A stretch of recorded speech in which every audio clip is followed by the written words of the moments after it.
Hi, I'm Lori Kelleher, and this is the RedHead Rides. Thank you so much for joining in today. I'm really excited. We have a 3-time world champion and one of my good friends, Doug Chandler, here today. So I'm going to find out all about you, Doug. So, Doug, well, first of all, you are pretty much a legend in the motorcycle world. How do you feel about that? I've never put myself up on that ledge. To me, I'm the same as everyone else.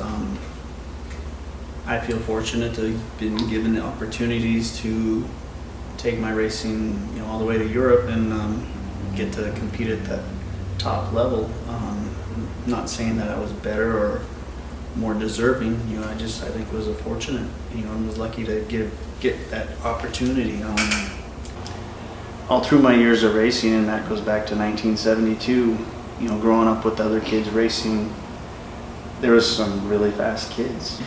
Well, let's talk about MotoAmerica for a second, because it's super exciting. We've got, MotoAmerica is the professional racing organization in the United States. And Doug is the race director this season. So what do you guys have in store? Tell me about what that entails. Well, we're trying to make it to where we get more people come to the racetracks. The racing has been really good. We hope to get more riders, build classes that draw more of the local riders from the area to come in and compete against the national level riders. I mean, that's one of the things, again, back to my era. We'd go to these different states and you always had the local guys come out and compete. Yeah. And that's kind of disappeared, more and more and more. And it's fun, and if we can build it back up to what it once was, I think it'd be great, as well as produce or get some of our U.S. guys good enough to where they can go over and compete against, World Superbike guys or even, the MotoGP guys. That's ultimately the goal that I think we'd all like to have. We have one factory team from last year that raced at MotoAmerica. That was Yamaha, correct? Yeah, officially. I mean, the Yosh guys, they're pretty close to a factory. They're Suzuki. Suzuki. So we've got Yosh. Let's tell people tuning in right now, kind of talk about that. What Yoshimura Suzuki does and Graves Yamaha, and what the difference between a factory versus a private team is. There's money. Yeah. It's always about the money, as well as the parts. If you're connected with one of the manufacturers, you're not necessarily it'd be nice to be that factory team. Then you're funded, supported by that manufacturer. Yeah. Yosh is kind of their own identity, because they do their own racing exhaust, but they've been affiliated or connected to Suzuki for a number of years. You've always put the two and two together. Yeah. And they work well together. They've won, a number of championships. Very successful.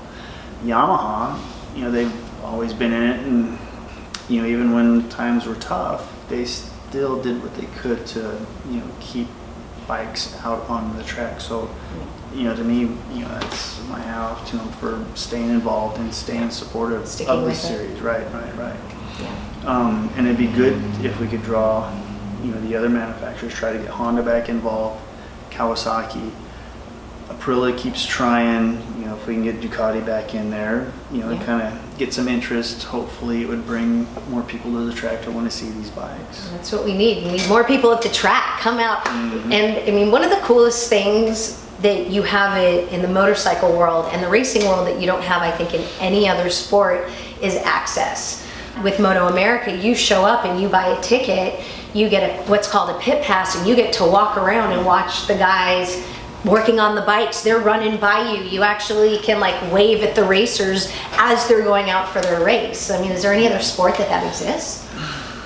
I think they've all tried to open that back up. To where now they kind of want to keep that open. We do the fan walk.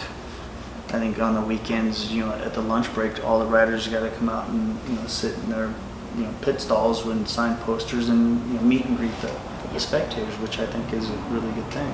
It's super exciting. I mean, especially for little kids and people wanting to get involved in the sport. So, well, and speaking of little kids, one of the things that MotoAmerica is doing is they have what is called the KTM Cup Series. Well, why don't you tell us what KTM has done?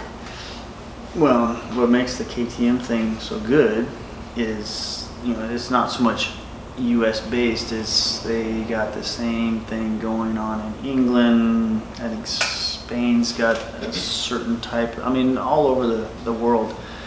And one of the cool things that they are doing for the kids is at the end of the year, I think the top 2, maybe 3 in the point standings all get to go over to one of the world circuits and compete against the other top KTM kids, that year in their given series. And I think that's good incentive.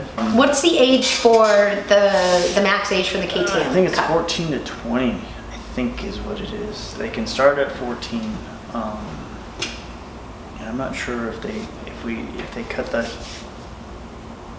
capped it at 18, or if it still goes to 20. Yeah, It's 20. a good starter. I think the cost of the bike when you're said and done, I'm thinking somewhere around 9 to 12. New, they were about 11 grand when they first came out. Yeah. And then by the time you get the kit stuff that goes with it and all that, it's a good place to start. And then you got Mitch Hansen, who brings the semi to all the races and sells all the parts that you need to keep the thing running for the weekend, out of the truck. So it's pretty good.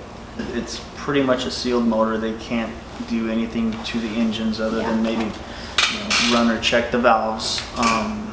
So power wise, they're all really, really close. I think the biggest difference you're going to get in speed is going to be the difference in the weight of the riders. You'll get some of the younger, smaller kids that don't weigh nothing. They'll have some good mile per hour versus some of the older kids that are a little bit thicker.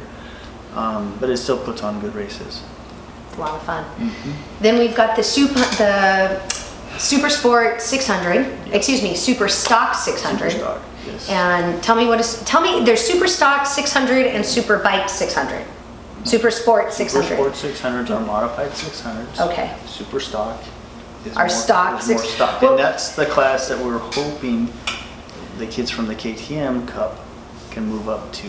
Again, it's not as expensive to build as a super sport bike, but it will be more spendier than what they're coming off of as far as a KTM Cup bike. But it enables them to get on something that's currently raced in one of the top classes.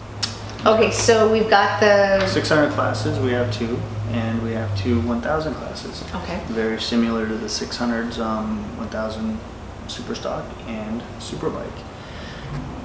The spec of those 2 classes are a lot closer, I think, than the 600 classes. Again, to kind of keep a bit of parity, they're running their races together with the super bikes. So the super stock bikes are actually pretty good. They're not really stock bikes. They're able to do some modifications. In fact, they're a lot closer to a super bike than a stock bike. Okay. And that's been pretty exciting because at certain tracks we'll have a couple of the super stock guys right in the middle of the mix with the super bikes. So that's good. Hopefully we can grow our numbers on that and just keep it going from there. Great. Well, we've got a lot of neat stuff planned for 2017 for MotoAmerica. You have a new venue on the books at Sonoma. And we have another one back in...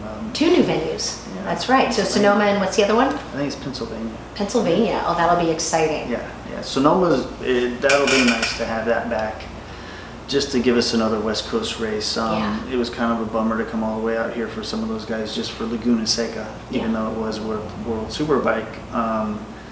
It'll make it a little bit more worth it. You got Miller on your way out and come here for Laguna Seca, and then you got, I think, a week off, and then we'll do Sears. So it'll be a nice swing. That'll be good. It'll be a lot of fun this season. Cool. Really exciting.